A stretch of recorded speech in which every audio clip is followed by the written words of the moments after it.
Batman Forever marque un tournant dans la première saga Batman sur grand écran. Après 2 excellents épisodes réalisés par Tim Burton, ce dernier se retire du projet d'un 3e film pour laisser sa place à Joel Schumacher, et le moins que l'on puisse dire, c'est que cela se remarque au premier coup d'œil. Déjà parce que Julien Lepers s'est remplacé sous le costume de Batman par la poupée de cire de Val Kilmer, lequel est aussi expressif dans ce film que Belle-Al est dans Twilight, et aussi et surtout car la noirceur qui caractérisait les 2 premiers opus laisse ici place à un déluge d'effets visuels. Comprenez par là que c'est fluo, fluo, fluo, encore fluo, et beaucoup trop fluo, bordel de merde. Batman combat donc dans cet épisode double face campé par un Tommy Lee Jones sous acide, ainsi que l'homme mystère apparemment, incarné par Jim Carrey qui nous fait ici du Jim Carrey. Parce que son interprétation n'a rien à voir avec le personnage du comics, un peu comme tous les autres d'ailleurs dans ce film. Donc Batman défend la veuve et l'orphelin dans Gotham City en parallèle à sa vie d'homme d'affaires qui l'amène à faire la connaissance d'Edward Nygma, qui lui propose un projet de ouf malade, sauf que Bruce se voit contraint de refuser. Du coup, Edward, il est en pétard, il tente une expérience sur lui, et paf, ça donne pas des chocs à pic, mais l'homme mystère.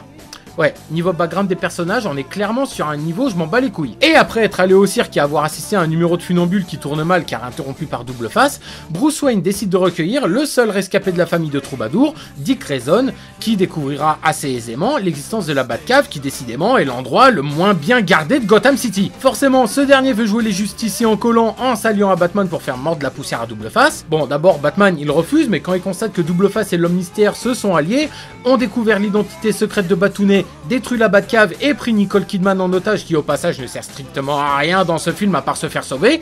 Bon bah finalement, Batman il accepte que Robin l'aide dans sa lutte contre le crime. Direction le quartier général des méchants, boum boum paf paf, Robin décide finalement d'épargner double face avant de se faire kidnapper à son tour, ce qui amène Batman à inspirer une scène de sauvetage pour le prochain Spider-Man de Sam Raimi. Tout le monde est sauf, double face fait une chute mortelle à cause de sa pièce fétiche, oui c'est très con comme mort, et l'homme mystère devient fou et interné à l'asile d'Arkham, persuadé qu'il est Batman. Plan final sur les 2 héros qui courent au ralenti en contre-jour du Bat-Signal et... fin. Donc, comme je le disais, Batman Forever marque un tournant dans la saga. Warner Bros, qui distribuait le film, souhaitait en effet s'éloigner de cet aspect gothique instauré par Burton dans les 2 premiers épisodes.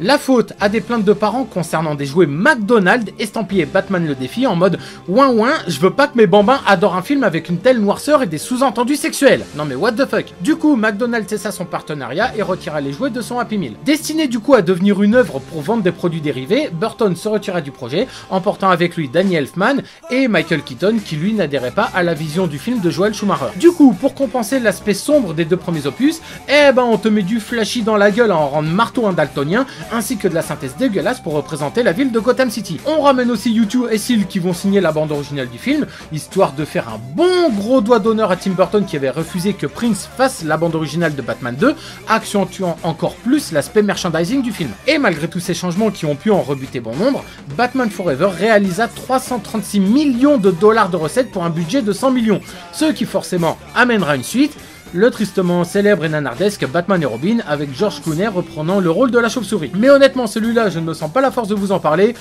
tout du moins pas aujourd'hui. Voilà, n'hésitez pas à partager cette vidéo si elle vous a plu, à vous abonner, à aller découvrir mes autres contenus pour toujours plus de critiques ciné, et sur ce, on se retrouve très bientôt, ciao.